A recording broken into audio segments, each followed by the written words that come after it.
My wife says she loves another man and wants to move out of the family. 2 boys aged 8 and 4 home into an apartment. She had been seeing a lot of other parents at the primary school and was constantly mentioning him. Call him Bob. So when she mentioned him one time, I said, "Wow, you talk a lot about Bob. Sounds like you're in love with him." To which she responded, "Well, actually, I am." She admits to effing Bob a few times but claims she's not anymore. I was naturally devastated, and after a lot of crying, me, and discussion, she now wants us to live apart and have the kids week on, week off. Things between us have been difficult for a while. She constantly adds accusations to the general narrative that I'm inadequate. I don't spend enough time with the kids or do enough around the house, and I'm not communicative enough towards her. I'm also too controlling of the money we have and spend too much time online. I look after all the finances. She admits she doesn't know how to pay a bill. She does have expensive taste though, and mostly she buys what she wants. I work as a full-time programmer, and she has not worked much paid work at all since our older son was born. She's a glamorous woman. 6 feet tall, Chilean, and very attractive. She's also very dramatic and driven. Everything she does, she's a bit obsessive about. She's passionate about what she does, but jumps from thing to thing quite a lot. She's recently thrown herself into the primary school community. Perhaps that's why I didn't suspect she was effing Bob. I love her dearly, and she's an affectionate and caring mother to our kids. I don't agree with everything she does, and she's far from perfect. She objectively drinks too much, and I hear that she and Bob smoke weed. I don't drink or smoke. She doesn't always set a good example for our kids. For example, she's very casual about getting our son to school on time. I think this is wrong because it's important to instill the importance of punctuality in our kids as a life lesson and habit, and not disadvantage them. I tend not to stand up to her on these sort of things, but although she has me believing all her criticisms of me, there are plenty of things I could criticize her for but don't. It's been almost 2 weeks now, and I've given her bond and first month's rent to get an apartment for herself. She has found a job, but not that well paid. She says that she wants us to continue to be partners and perhaps attend some things for the kids together.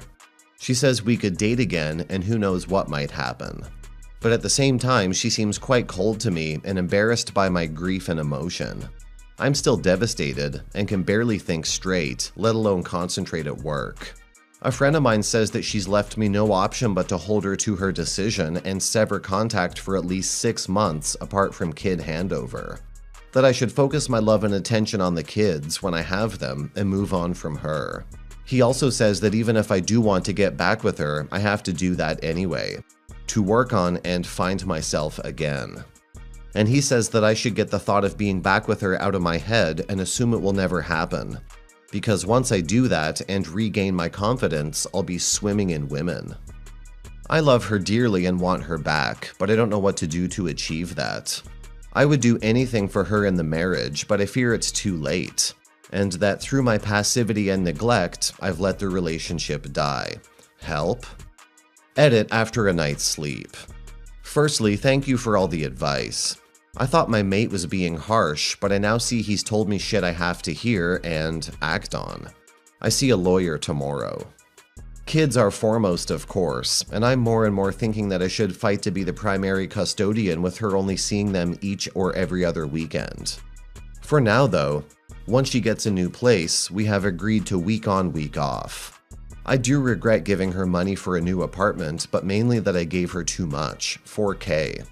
She's looking in the hip inner city when she deserves to be in a much more basic and grimy place further out for less rent. Having joint accounts drained. Not gonna happen because there are no joint accounts. For most of the last 8 years, I've been the financial provider. I had a monthly debit to her account of $2K, which I just canceled. She's also asked me for cash at times, presumably because she had spent the $2K already, and I would usually give that to her. No longer. This setup made me financially controlling. I also would pay the mortgage, all the bills, and for her car expenses. The $2K was just for food shopping and her spending. Did we marry when she was too young? Yes, probably. It's easy to say that with hindsight. I don't think she was too young at the time, but now that I think about it, it was convenient for her because she was having difficulties living at home. We were only together 6 months before getting married. To be fair, this has only deteriorated over the last 12 months or so. Edit. She had no respect for my role in the relationship as the provider and enabler of her lifestyle.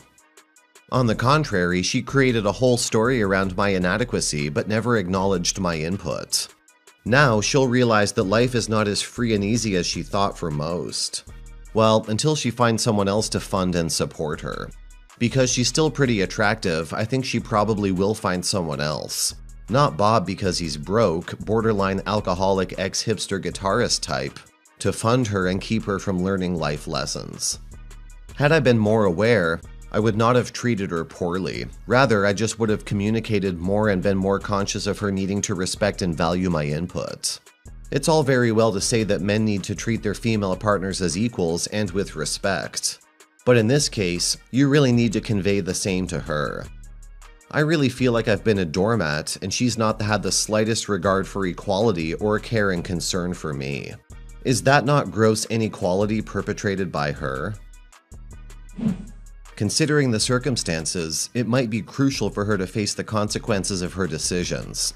Not in a vengeful manner, but through the realistic outcomes of her moving out and starting a new relationship.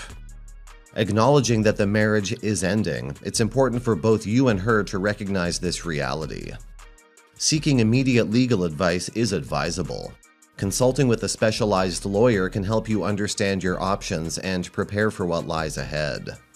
This isn't about seeking retaliation, but rather ensuring you have a clear understanding of your situation. Comments. Listen to your friend. You need time to yourself to rebuild your self-worth and confidence, and rediscover your own personal identity. I would not want to save this marriage, but if you do, a few steps you can take are: 1. Expose the affair to family and friends. 2. If the other guy's married, tell his wife ASAP. 3. Work on yourself. Sounds cliche, but hit the gym, take part in group activities. 4. Limit contact with her to neutral topics such as the kids. 5. Stop giving her money to live on her own. 6. Stop being a doormat. She doesn't respect you. 7. Stop letting her call the shots. 8. Find your self-respect. If you do divorce, please fight for full custody. People here bitch that cheaters can be good parents, but get really can't. Cheaters are narcissists who care only about themselves. Your wife abandoned her 2 sons and moved out to be part of someone else's family, even if she isn't living with them. She's not quality individual. Story 2. To say the least, we've had a troubled, painful relationship. To keep things short, my wife had a 2-month-long affair with another man in 2014. We attended marriage counseling for almost 2 years, and since that point we've been doing really well. I think most people would consider infidelity a deal breaker, but I'm not perfect, people make mistakes. And I wasn't willing to throw away the life we had built together over a temporary setback. As far as I know, she's been completely faithful since. Until yesterday, I just assumed that her affair was a one-off thing and not a pattern of behavior.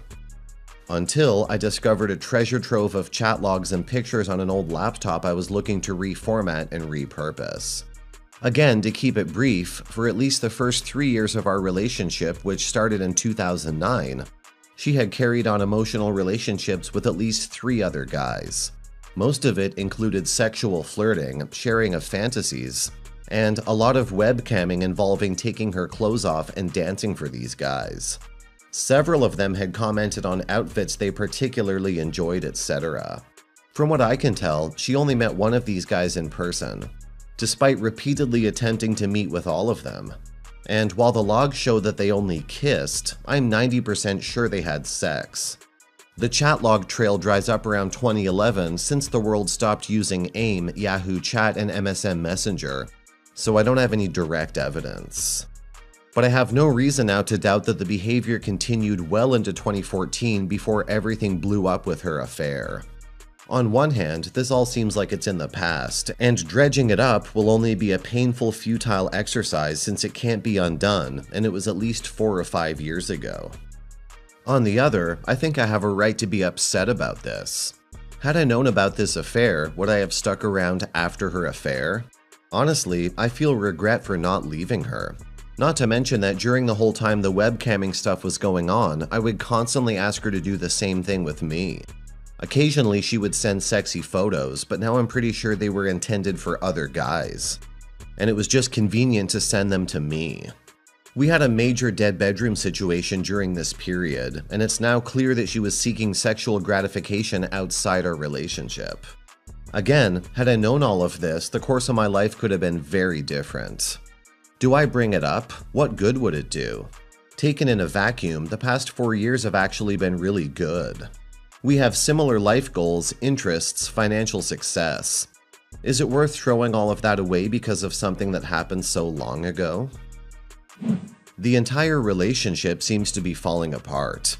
I would suggest considering leaving, not just because it sounds like there's no happiness left, but also because seeking evidence to confront her might indicate underlying dissatisfaction on your part.